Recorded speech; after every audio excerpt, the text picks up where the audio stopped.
Hello, everyone, and welcome to this episode of The Chocolate Life Live. My name is Clay Gordon, and as you can hear, right, they're renovating the townhouse next door to me, and for some reason, they just decided to start at what I would normally consider to be lunch break. So they're doing some jackhammering. Please let me know in the comments if you find this noise very, very annoying. I'm afraid there's not a whole lot I can do about it today. But having said that, I want to welcome everybody again. My name is Clay Gordon. I'm the creator and the moderator of TheChocolateLife.com.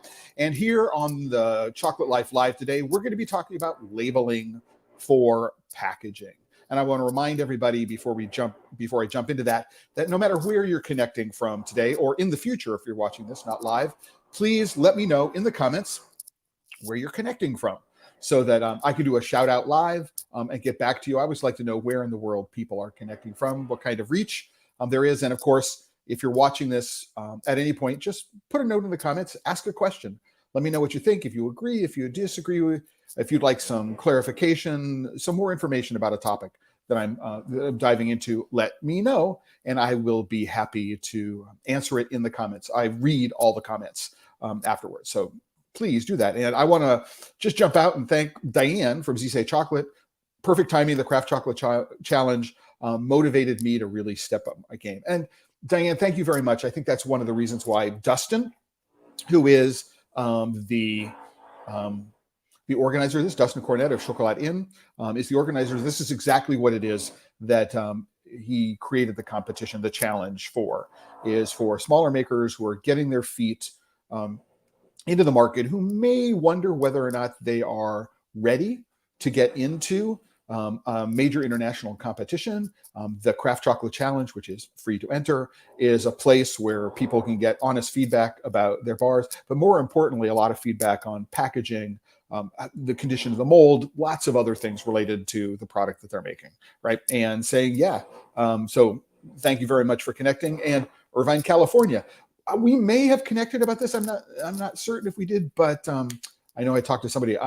My parents used to live in Irvine. My father used to work at the University of California at Irvine. I grew up in Southern California. I grew up in Orange. Much of my childhood was spent in Orange County. So so thank you for connecting from Irvine, California today.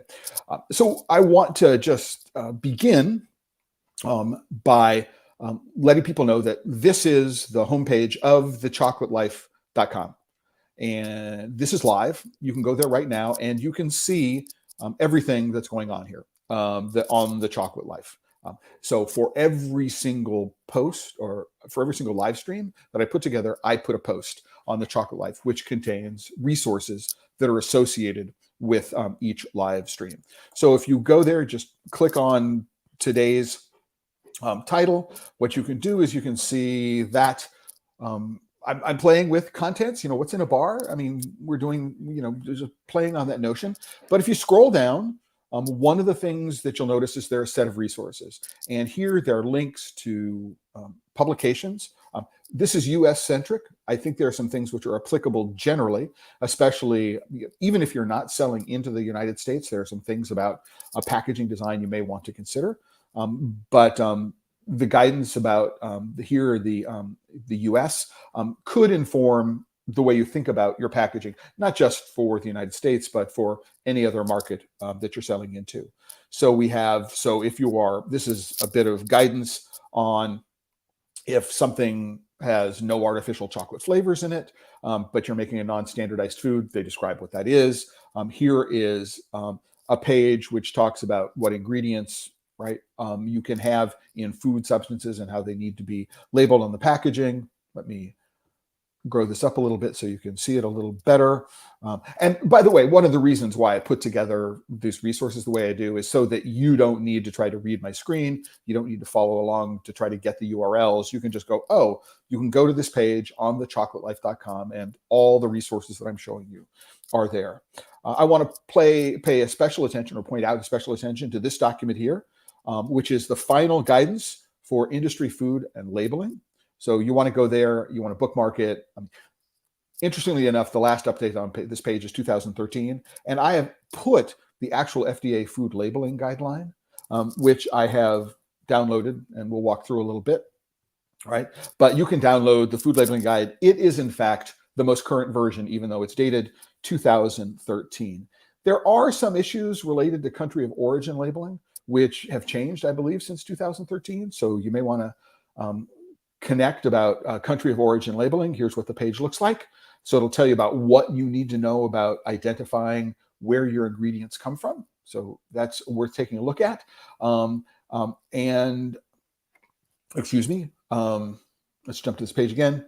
For some reason, unfortunately, it takes me back to the top of the page again when I go revisit. So here is another thing to think about. This particular page is, I think, important for many people. Let me go back here again, which is that if you are a small business, right, you can file for an exemption from nutrition labeling, putting nutrition labels on the package.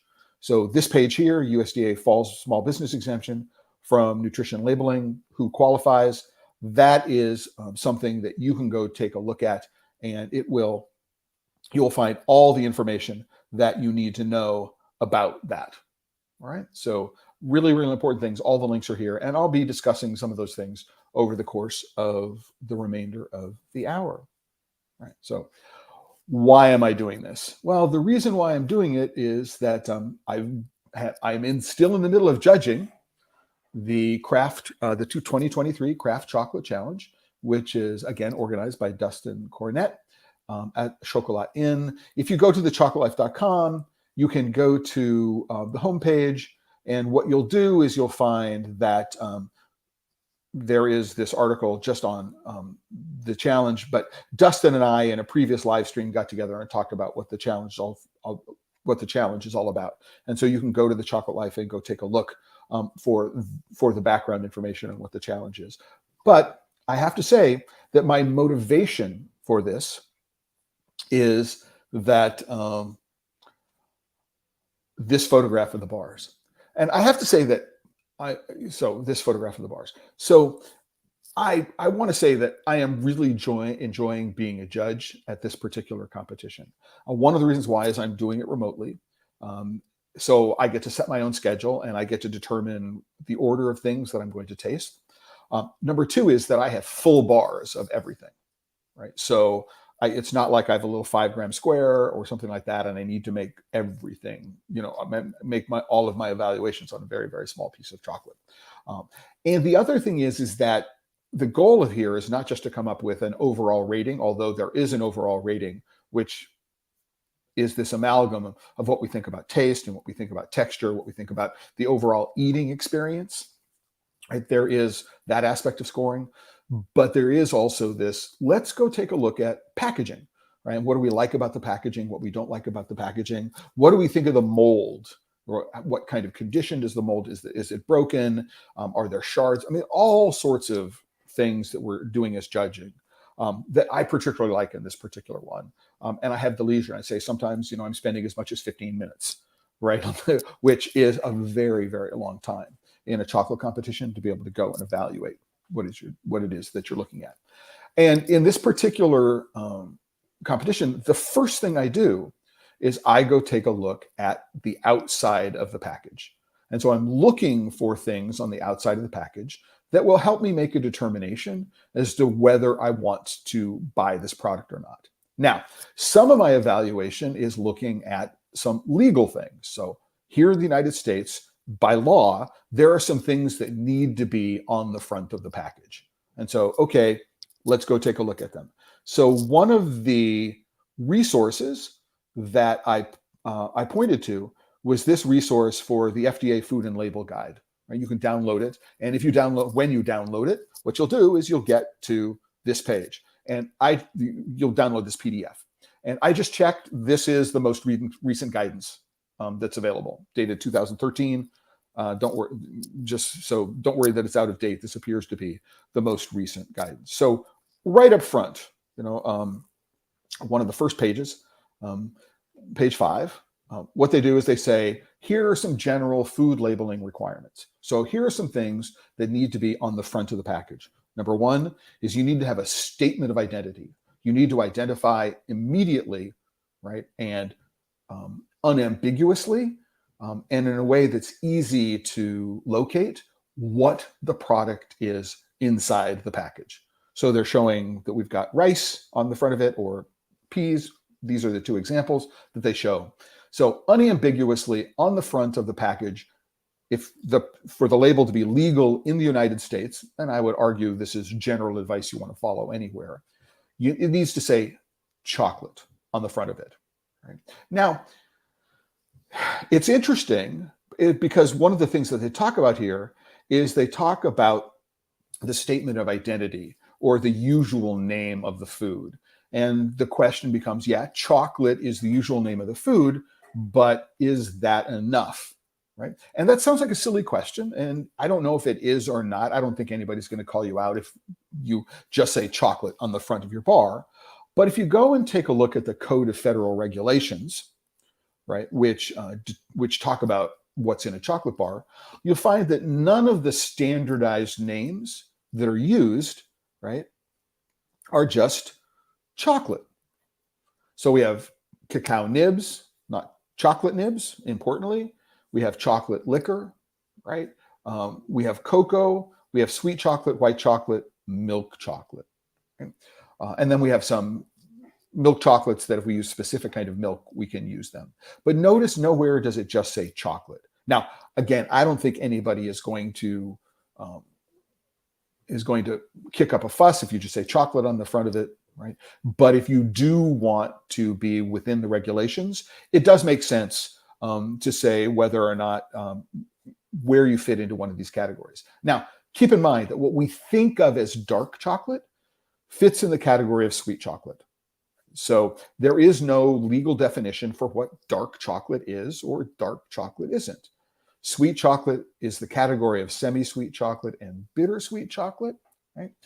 If we were doing a 100% like baker's chocolate, it would fit into the chocolate liquor category. But you might want to identify on the front, this is a milk chocolate, or this is a white chocolate, or this is a dark chocolate. I don't think colloquially, we all know that what we think we know about dark chocolate, but keep in mind that that's not the legal term for it. And one of the reasons why I think that's okay is that we see similar analogies in other foods. For example, I can go to the store and it will say just bread on the label.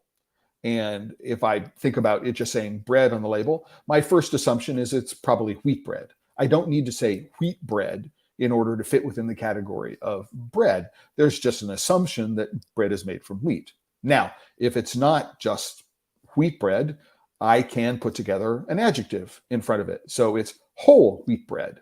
Right? I don't think there's any definition, specifically a standard of identity for what whole wheat bread is, which differentiates it from just wheat bread. Right?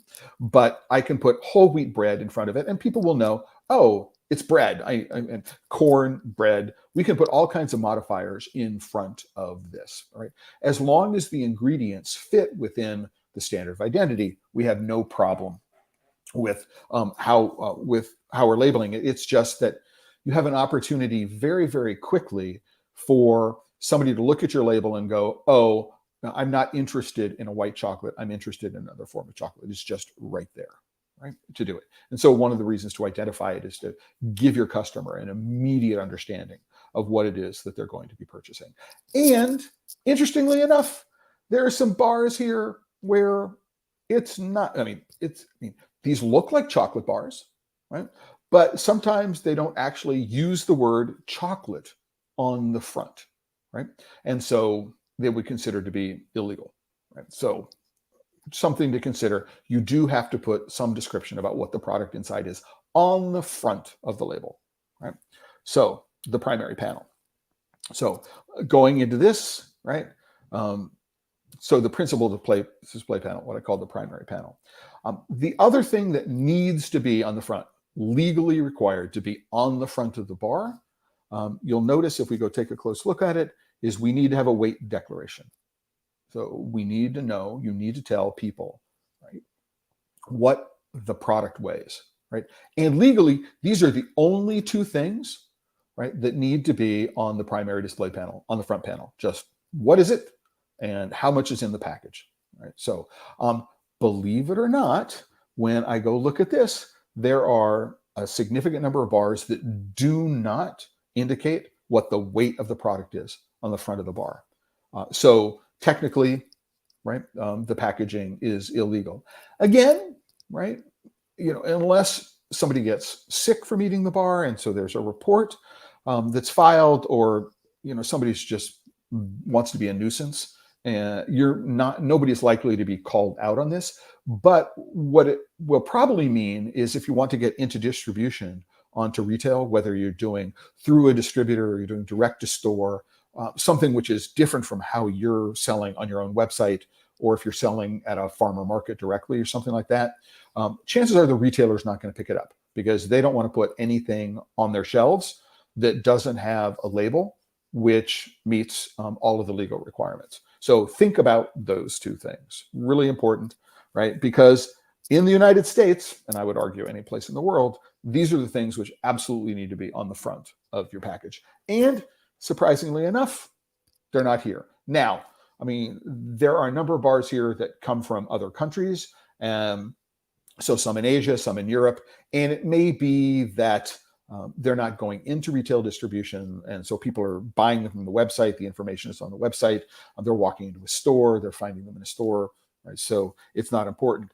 But I think that anytime the bars are going to be in a standalone context where you are not in control of how the person interacts with the bar, that what you do is you go make sure that you meet the minimum legal requirements. So just a quick break. Number one, I want to say hello to Laban Johnson. Say, hey, thanks. First like, absolutely. Thank you very much. If you've got any questions or comments, please continue with them. And then Scarlett from Columbus, Ohio. Thank you very much for connecting today. Let me know where you're connecting in from today. Again, a little family history. I spoke with Diane, who's in Irvine, California. When I was a very young child, I believe my father worked in Akron, NCR, or Raytheon. I'm not certain exactly which company it was. And I'm a big fan of Grater's Ice Cream and Skyline Chili. So speaking of Ohio, just making that connection today. So, all right, we've got those two things going on from a legal perspective. Now, if you are a craft chocolate maker, right, there are a couple of things that you can do to differentiate the product that you're selling from industrial chocolate. And so from an industrial chocolate making perspective, what does it mean? So if you're an industrial chocolate maker, what you're doing is your recipe development and all your production is designed to reach a particular goal. You have an end goal in mind, right? And you want to hit that goal, and then you need to be able to hit that goal repeatedly. If you're a craft chocolate maker, your goal is to take the beans that you have and maximize the flavor expression in them. You don't necessarily start off with a predetermined idea of what that flavor is going to be. What you want to do is you say, ooh, here's a creative opportunity. And by changing the recipe and changing the roast and other things like that, what I can do is I can, through my lens as a chocolate maker, my aesthetic, my artistic ideas, I can create a particular, I can reveal a particular flavor profile. I'm not pushing to find a place. So there are a couple of things that you can do if you are a craft chocolate maker, right, that will immediately differentiate what you are doing compared with industrial chocolate makers.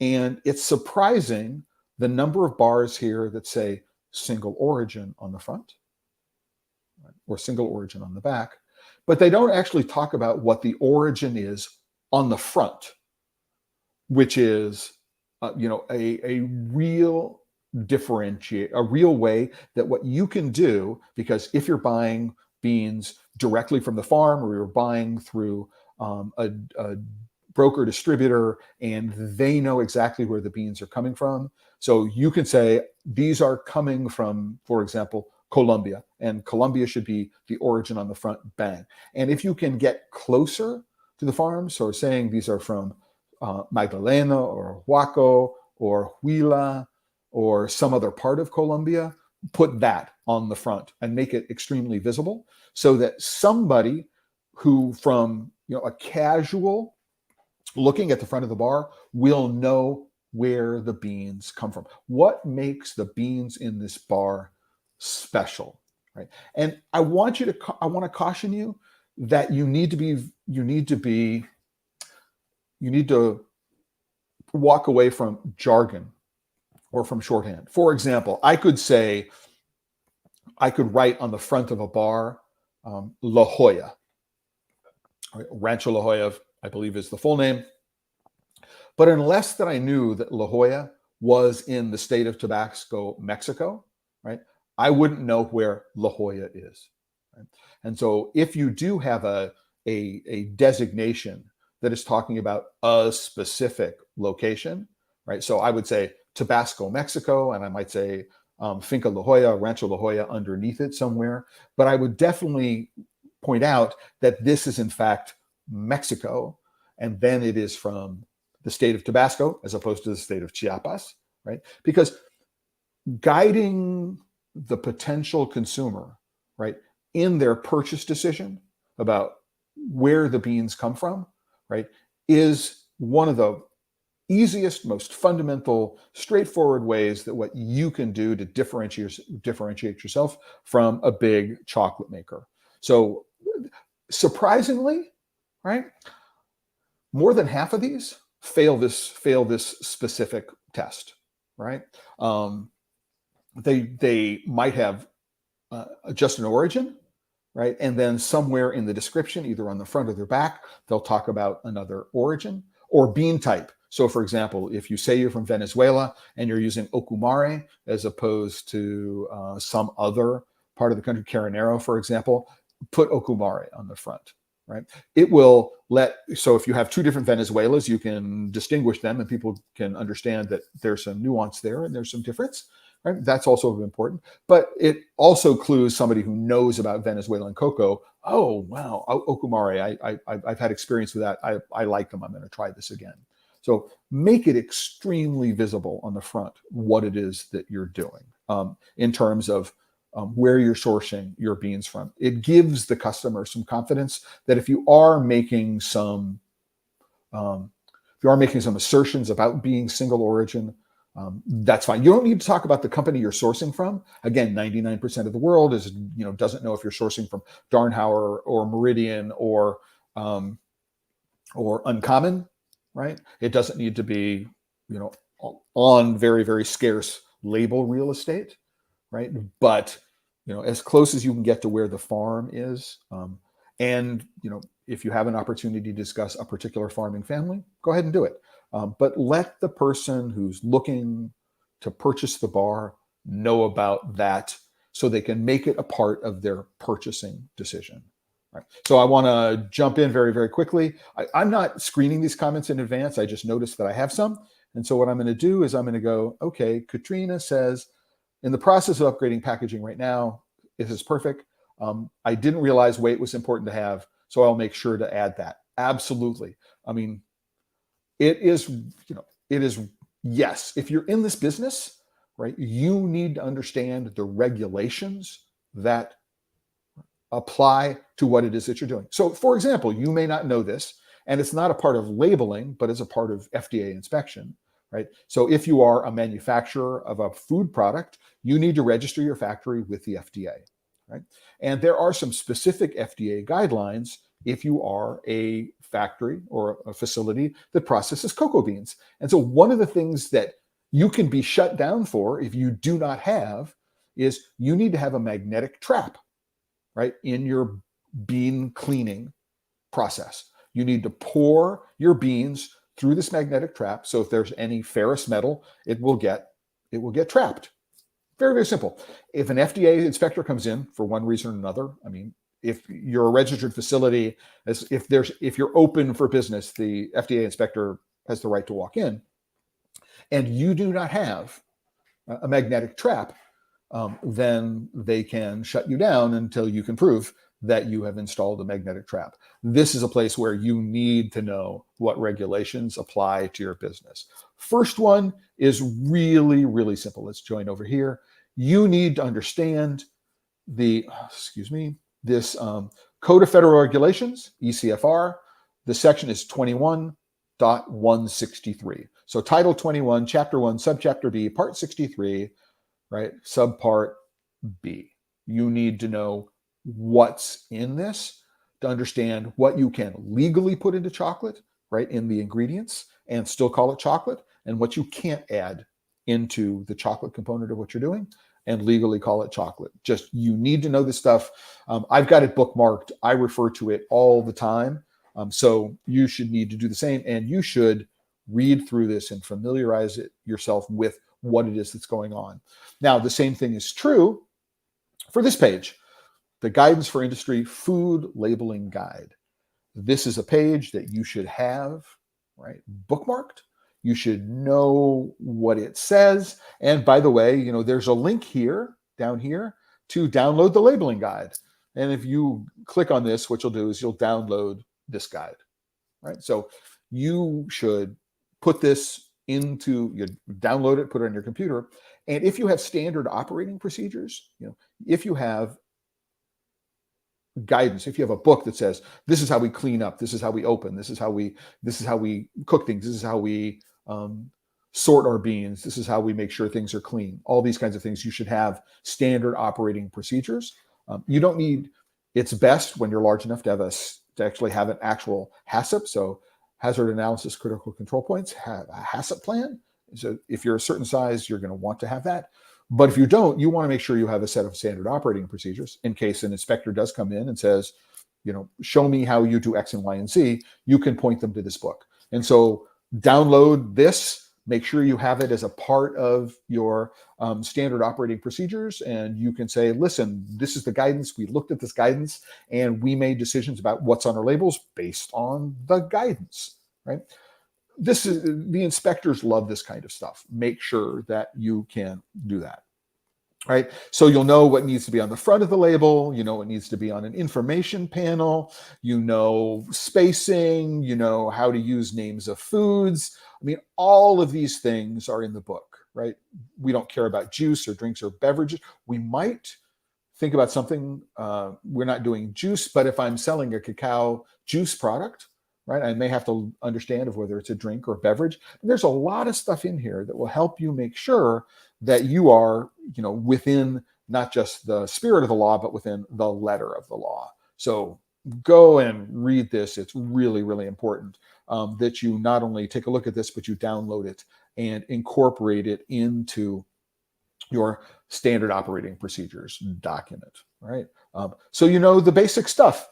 I think one of the most important aspects of this that many people will overlook is around the notion of health claims. So if I'm going to do a health claim about, is it good for your heart or good for some other aspect of your health, you need to understand how you can word those claims on the front of your packages. And here's the guidance on how to do it, right? What you can't do and what you can do. Really, really important. To go take a look at it. So another comment, this is from Diane in Irvine. Helpful to sell or to educate the consumers to identify single estate such as wild Bolivian tranquilidad or single estate. Is it important? I think it depends upon the context in which you're selling. So for example, there's a difference between single estate and wild and Bolivia and what needs to go on the front of the package as to what you want to put on the website as opposed to what you want to put on the back of the package. So single estate is going to be a claim about single origin. So a single origin product, it depends on what I want to mean by single. So a single origin product could mean that the beans come from anywhere within the country of Bolivia. They could come from the Eastern Itenes and the Hacienda Tranquilidad, Volcar Lehmann. It could come from the Northern Beni. It could come from a different part of the country entirely. Near Cochabamba, which is west of Santa Cruz. I've been there, so these are place names I'm dredging out of my memory. So you can say, I have a single origin, which means that the beans can come from anywhere in a place. I believe that, Valrhona defines Caraíbe that chocolate has beans which come from the Caribbean, and so to some extent, the Caribbean is an origin. I can define it that way. And then from a single origin, and so we can say it's a country, or a region, what we can do is we can refine and narrow the single origin. So we might say the single origin Bolivia could be Beni. Now, the Beni region is huge. It could be the northern Beni or the eastern Beni by the Bolivian border, but we could say these are from the Beni region of Bolivia, right, as opposed to some other part of Bolivia. And then what we could say is, okay, this comes from a single farm or a single estate, in which case it would be the Hacienda Tranquilidad, right? And so, yes, but putting wild Bolivian up front and where people can see it, people will go, ooh, wild. Now, it's important you know that what does wild mean? Most of the cacao that is labeled as wild is actually feral, which means that it may have been deliberately planted hundreds of years ago, but nobody has been actively farming it for hundreds of years. And that's the case on the Hacienda Tranquilidad. I've been there, I've seen it, right? So I can say this from my personal experience, is that most of the cacao on the Chocolatale, which is an island in the savannah, is harvested. The trees are allowed to grow wild. They are not tended. They are not farmed. There's no, well, the only pruning is done is when the harvesting family goes through and does some pruning. There's no fertilization. There's no fungicide. There's no pesticides. There's no agricultural chemicals or input of any kind, and minimal labor. The people are just harvesting the trees, right? The trees didn't originate there. Somebody deliberately planted them on the island hundreds of years ago. And so they're feral, not wild. So they're wild harvested, right? We use silvestre in Spanish, selvagem, probably in Portuguese to talk about that. And so it really talks about the fact that these things are not farmed, right? There's no active agricultural upkeep that is being done on them. But the answer is absolutely, we should use the adjectives that we think are most important to us to differentiate things. I think that single estate wild Bolivian Tranquilidad is a lot to put on the front of the label. And if I wanted to focus, I mean, certainly I wouldn't put it in one sentence. But I think that what's most important there is that the presentation of the information be consistent, that you decide how you want to do it, and that you have a place on the label, and the information is in the same place on every label. You don't move it around to different parts of the label, because what you want to do is you want people to be able to decode what's on the front of your label as quickly as possible. And once they've seen one of your labels, they will know, oh, I'm going to go to this part of the label to understand what it is that I'm getting from this particular manufacturer. So yeah, absolutely go think about it. So if I were doing this, I think that wild Bolivian is the place I would start. So this is wild Bolivian. I would work on Hacienda Tranquilidad, right? Rather than Tranquilidad Estate. And I don't necessarily need to say single estate on the front. So wild Bolivian from the Hacienda Tranquilidad is where I would go. If I wanted to put single estate on the back, I could go do this. If I had a bunch of single estates on my website, I would tag it and be able to say, here are all my single estates.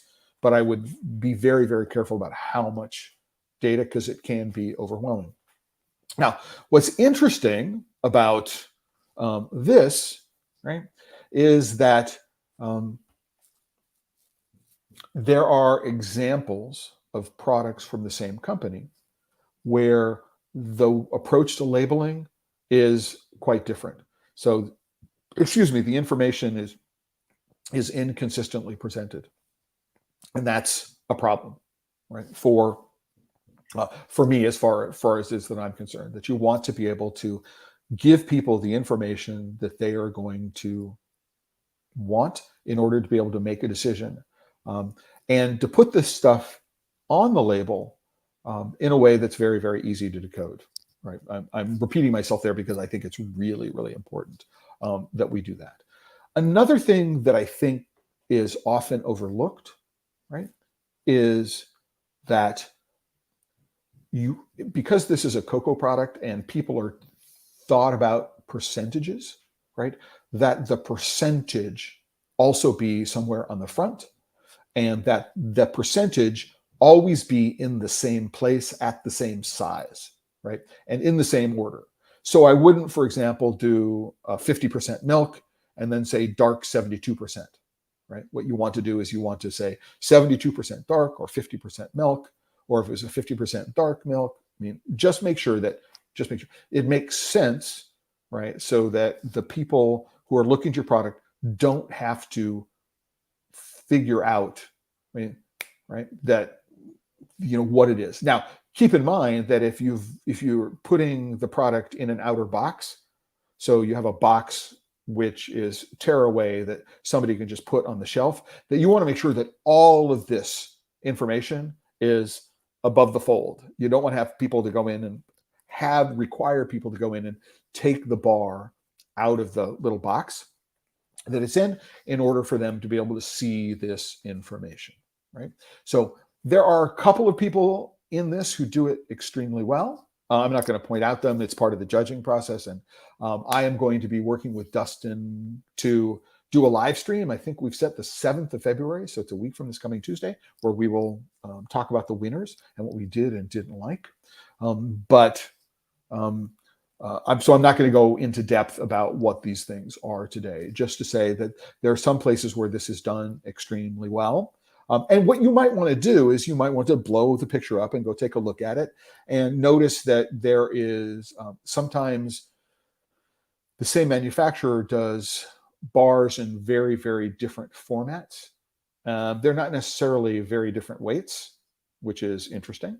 But they're two different molds and they come in different sizes, and their approach to packaging is their approach to what's on the front of the label is very, very different. So just something to consider. Just go take a look at this and do it.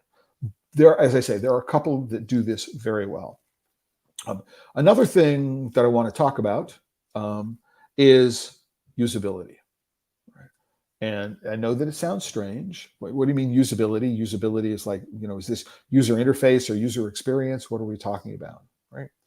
So number one, right? We want to make sure that the outer package is easy to open, right?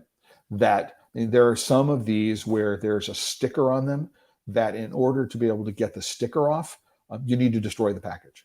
So it's important from a food safety perspective that this be closable and that you would be able to tell if there's been any tampering done, right? But if you have to destroy the package in order to get the product out, that's not a win, as far as I'm concerned. The other thing that you want to make sure of is that if somebody doesn't finish the entire bar in one sitting, that what they can do is they can rewrap the bar, right, in a way that, number one, is easy to do, right? And that, sits by itself. It doesn't just flop all over the place, if that makes sense. So there are some things here that are extremely easy to open, extremely easy to close. What we'll do is we'll find it's an outer paper wrap. There's a little tongue, which is an insert. There might be a small label there. You can see what's going on there. You open it up. There's an inner. That inner could be a compostable film. It might be a pouch, something like that. If it's a pouch and the pouch is zippered, then I can tear to break the seal, unzip it, pull it out, put it back in. If I'm using sort of BOPP lip-in tape, I can reclose the BOPP over the back, right? But you want to make sure that what you're doing is not only easy to open, but easy to reclose as well. Because much as we would like maybe to have everybody finish an entire bar in one sitting, that's not realistic. And I can tell you that, it's frustrating if, you unwrap something and then it just flops and it wants to fall off the table when you're doing it. So just that to consider. Another thing you want to consider, and I'm not showing them here, right? But look on the back, right? There are some products here where you look on the back and there is a label which is printed. That label looks like it's printed on an inexpensive desktop black and white label printer, maybe a thermal printer, and you put it on the back, and you don't take the care to make sure that the label is aligned. So if the label is sloppy, right, that's not a good thing. If you're not careful with label positioning, you might be covering up content, right? And so you have to be very, very careful about, right? I had to be very, very careful about peeling the label off to make sure I didn't destroy the text that was underneath. If you have a dedicated space where it says a Best Buy date on it, having another label over the top of it that also has Best Buy date on it, it's like, oh, why am I have Best Buy date here, but I'm not using the space that's allocated for it in the design?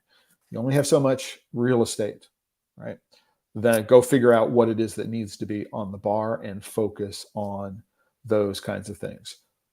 The reason why I bring up labels, right, in this particular context is that I had to take one of these bits of packaging and say, I'm sorry, there are aspects of the packaging that I like on the front, but the back just completely destroys it from me, because not only are the labels not aligned properly, but the back of every single bar has a different number of labels and a different set of positions. It just didn't work for me. The reason why this is important is that many of these bars are very expensive for how much they weigh. Some of them are more in line with what I would expect to find in a grocery store, and some of them are, aimed at a bodega kind of environment. You see a flow wrap bar here. It's obviously aimed at a different consumer than some of these other ones are, right? But if you're charging a premium price, $8, $9, $10, $11 or more, the packaging needs to reflect, right, the price that you're doing, right? The chocolate has got to be good, obviously, right? But people are looking at the packaging to set a set of expectations for what's inside, right? And you don't want what's outside to negatively impact the expectations that people have for what's going on. So having things being clean and well organized and for it to represent the price that you're paying for it is really, really important, right? And so you can go take a look at this and you go, oh, I can see places where, if this bar was at a certain price, I'd purchase it. But if it were above a certain price, the packaging doesn't reflect the value of what it is that's inside. So think about the value, what it is that you're charging, and what the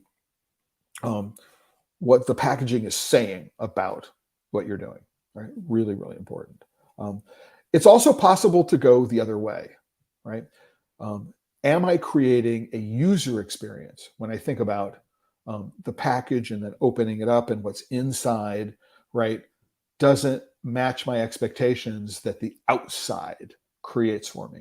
So it is possible to spend a lot of money on packaging and do a beautiful job of packaging, but then open up the package and what's inside going, wow, I think a lot of money was spent on the packaging, and the experience that I have from opening this up doesn't match that experience. So it's possible to go both ways, right? In terms of customer expectations, which are set by price, right? Really, really important to consider that. So what I would recommend, right, is go take a look at what is legally required to be on the label. Right? Now, one of the things that you may want to think about is whether or not you qualify for a small business labeling exemption. Let me jump to a different page. So here is an article that I wrote on the Chocolate Life. It's actually on the archive site. So whenever you see this icon, it means it's not on TheChocolateLife.com. It's on the Chocolate Life archive site. I never moved it over to the archive site, right? And so here you'll find about the small business exemption from nutrition labeling. In general, if you have fewer than a certain number of employees on a full-time equivalency basis, in general, if you produce fewer than a certain number of bars, especially if it's below a certain size, then you are not required to have a nutrition label on the package. Now, I recommend that everybody have a nutrition label on their package, and that you follow the guidance for what needs to be in the ingredients label so that people understand what they're getting, right? And to do it in a way that's unambiguous, which can be difficult sometimes with European labeling laws. I mean, there's there's a European bar that I've been judging, and it, on the front it says what the percentage is, but on the back it gives a different percentage, and then there are a bunch of other percentages. And what you realize, it's because, well, the cocoa content is a certain thing, but it says, in a 100-gram bar, 75% of the bar is chocolate. So it says, 75% on the back and a different number on the front, and it's like really, really confusing for a while. Think about, right, how you're presenting that information, but understand if in fact you do qualify for a small business labeling exemption, and what does that mean. So there's a whole article that I wrote about that on The Chocolate Life. Didn't move it over to TheChocolateLife.com. You can go there and figure that out. So Chef Gardner, Jeffrey, how are you this morning? Agree with the points. Great show as always. Speaking of labeling, not a fan of having to declare a whole 50-gram bar as one serving. If a bar has 12 pieces, to me, a reasonable serving size is 2 to 4 pieces. So the answer is yes. I agree with you. You get to determine, you as the manufacturer get to determine what the serving size is. So if you have a 100-gram bar, so in some cases, what you do is you say you have 2 columns in your nutrition panel. One column is for a serving, and one column is for if you consume the entire thing at one time. So absolutely, you can go and do that. The answer is, if you have a 50-gram bar and your mold is divided into 12 break lines, and so I can take a 4-gram serving, what you might want to say is that a single serving is 12 grams. That would be roughly 3 squares. And as long as it was very, very equivalent. So you'd say at the top of it, serving size of X number of grams, and then you say this is how many pieces it is. Then as long as you provide the information about what a serving is, then go ahead and do it. But in this particular case, I would also have the other column that says, here's what the entire bar is worth. So people can go, oh, there's a difference. I know visually. It's very, very clear to me that there's a difference between what a serving is and what consuming the entire bar is. So I would think about it that way. Chef, let me tell me if you think that that's the way you want to go to. There is no recommended serving size for a particular piece of chocolate. It's just, based on a 2,000 calorie diet, here's what a serving is, and you get to figure that out. So as long as you do that comparison and you make it very, very clear on your label, you can do that. Now, if you can't fit all that stuff on a label, what you need to do is you either need to have an 800 number or a phone number or a URL where you can go and the person can find it out very, very easily for themselves. You need to, even if it's not printed on the label, you need to have the information available. If somebody asks you and says, what is it? Right? You need to be able to provide that information. There's one other thing I want to talk about, unless there are some more questions about this, which is there's been a lot of kerfuffle recently in the news about heavy metals contamination, particularly cadmium and lead in chocolate. And there's a lot of confusion about it. There are no requirements in law right now in the United States that you actually indicate that you have tested the product for heavy metals contamination. That doesn't exist right now. There are a couple of lawsuits right now. There are at least 4 of them which have been filed as a result of the Consumer Reports article, one against Hershey, one against Trader Joe's. I think one of them is against Godiva. The 4th one is, I believe, against a Mars Dove product.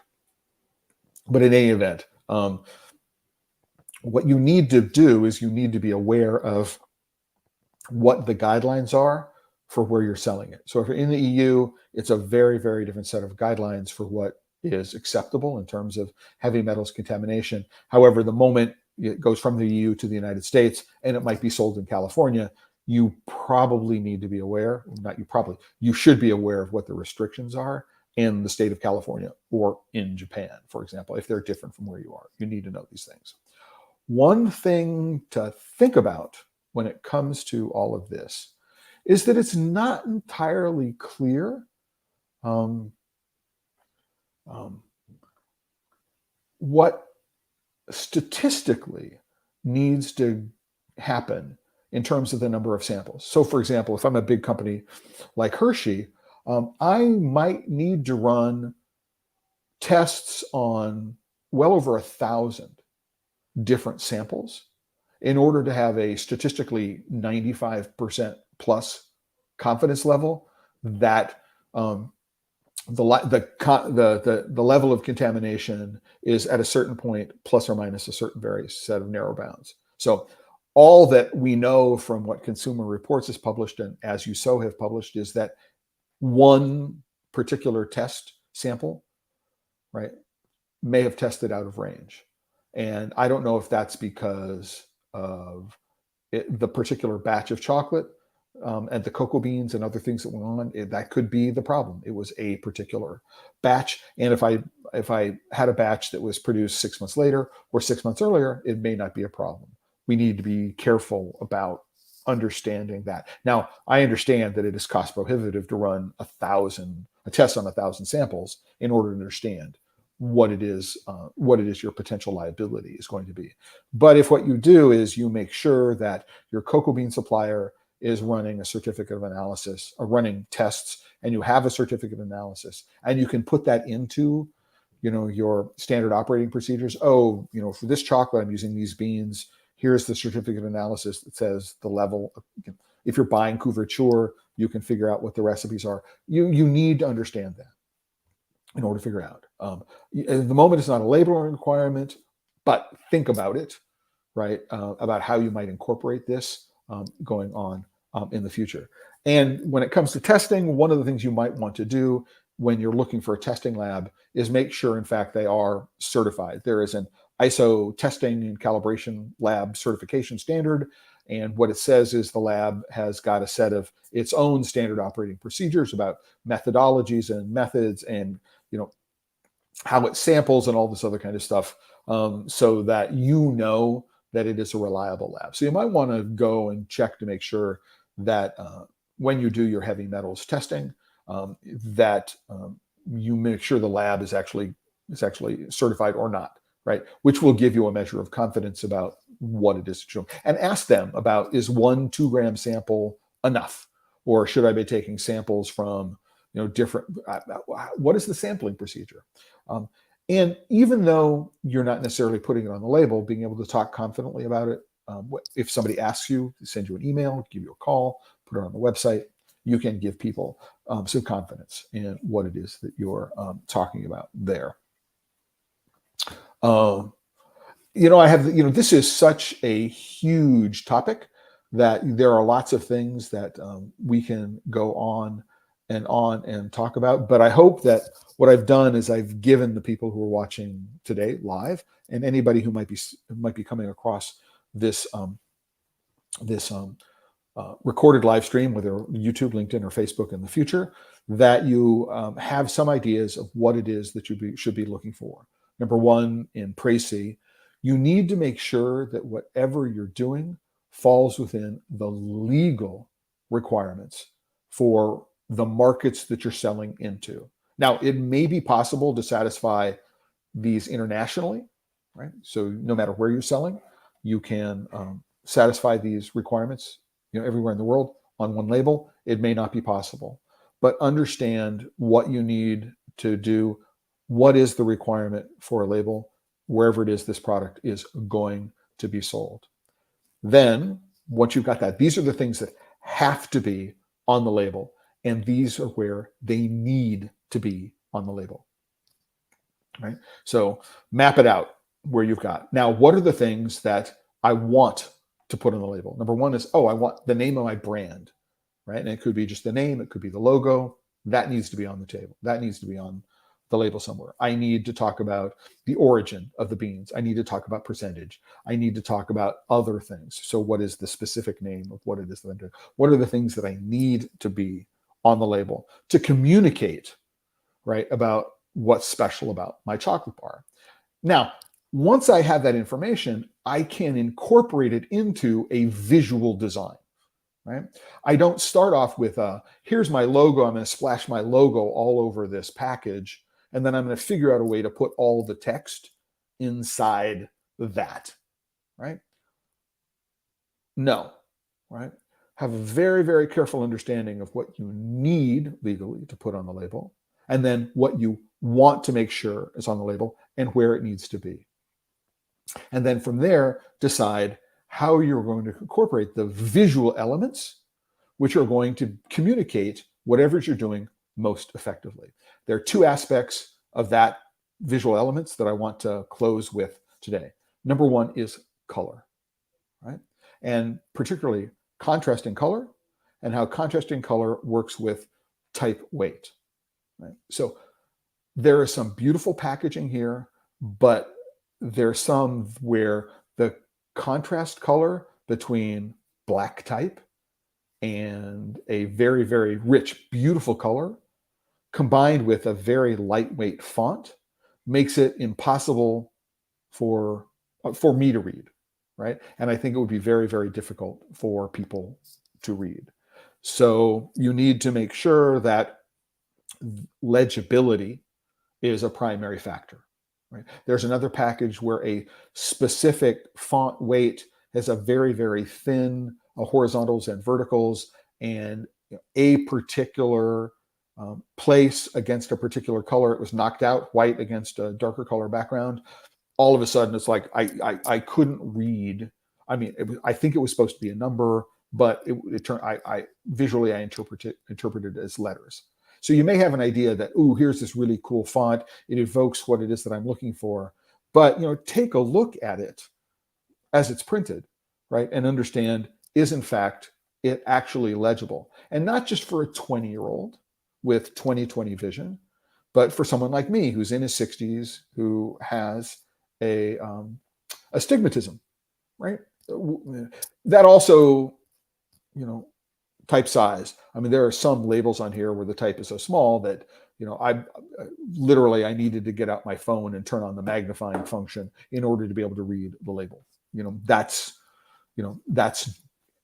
it shouldn't be that hard for people to be able to decode, to be able to read the label and understand what's going on.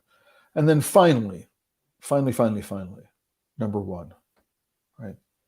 Make sure there are no typos, right? Make sure there are no mistakes. So these are just spelling errors. Just make sure there are no spelling errors. If you're selling a gourmet product, you're selling, a 50-gram bar for $10 or an 80-gram bar for $12. The last thing I want to find is a spelling mistake on the label. Have somebody other than you, right? Having somebody other than your printer, having somebody other than your designer, having somebody who is a proofreader, right? Read your label, right? And figure out if there's a typo or there's a mistake in grammar, right? Or there is an awkwardly worded sentence, right, that you could change and things would be much, much clearer. There are some very expensive packaging to produce, on the beautiful packaging to produce. And I look at it and there are misspellings and there are grammar errors and there's just really, really clunky language. And part of the user experience, part of the enjoyment of the bar is being able to, it's for me, I don't know, but maybe it's just, my background as a writer and where it is that I'm coming from. It could just be that, oops, let's get over here. It could be that, I'm just more sensitive. I think about writing, I think about language, I think about design a little bit differently. And whenever I find like an egregious mistake, I just cringe. And I don't really like it. And in case anybody wants to know, like, hey, Clay, how come you think like you can talk about these things? So number one, I've been looking at chocolate packaging since 1998. Right, so a little bit of experience. Number two, I am a graduate of Rhode Island School of Design. So even though I didn't study graphic design, I have an undergraduate fine arts degree in photography. You can't go to RISD without, right, coming away with an appreciation of typography, color theory, layout, and all those kinds of things. Really, really important.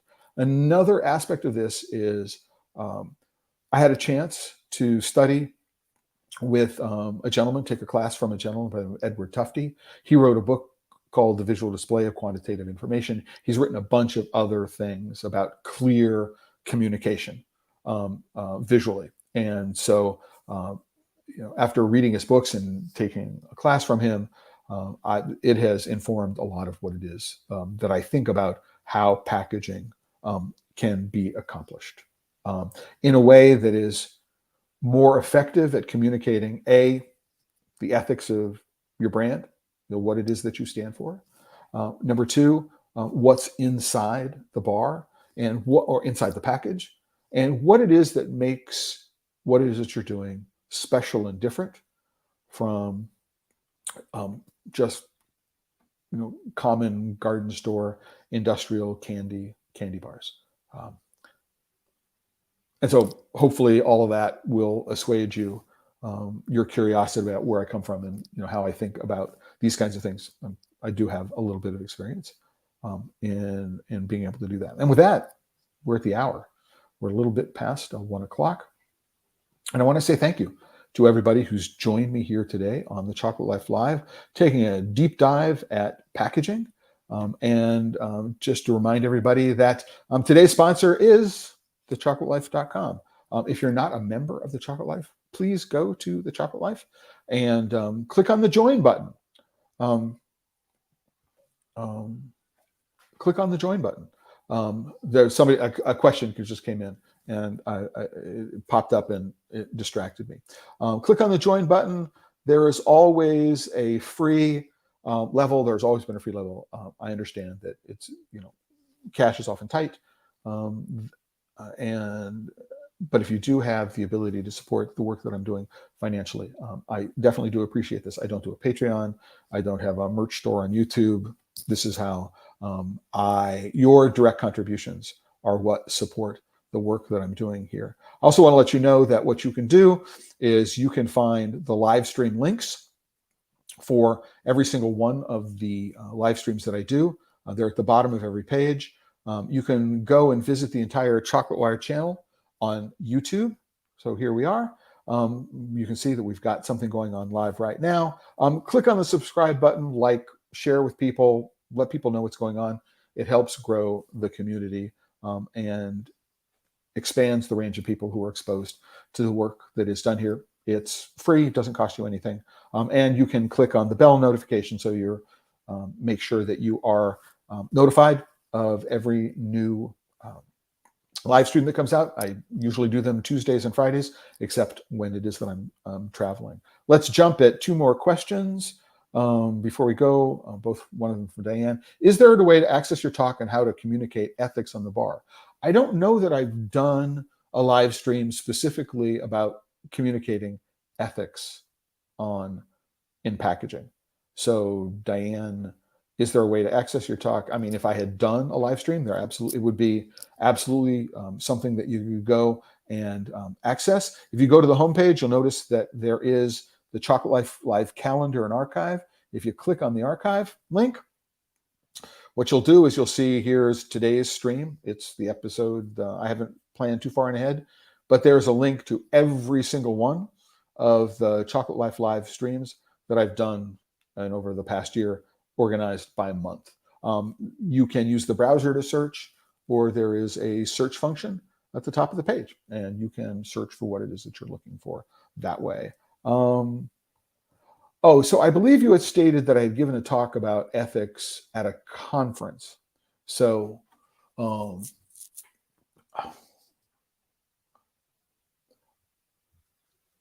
I know that I have given talks about sustainability, and ethics plays into sustainability.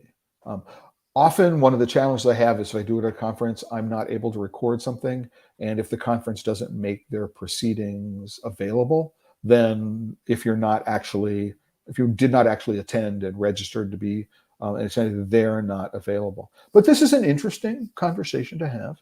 And it's certainly a conversation that I can think about. And I will think about it for a future live stream. I don't recall that there is any specific instance of a conference that I've been a part of where we talked about ethics, where you might be able to get at the conference video. Sorry about that, Diane. I'm not recalling it right now. So that's it. I appreciate everybody's attention here today. One final attempt at a commercial because it's January and this is the 15th of the month, or January is the 15th anniversary of the Chocolate Life.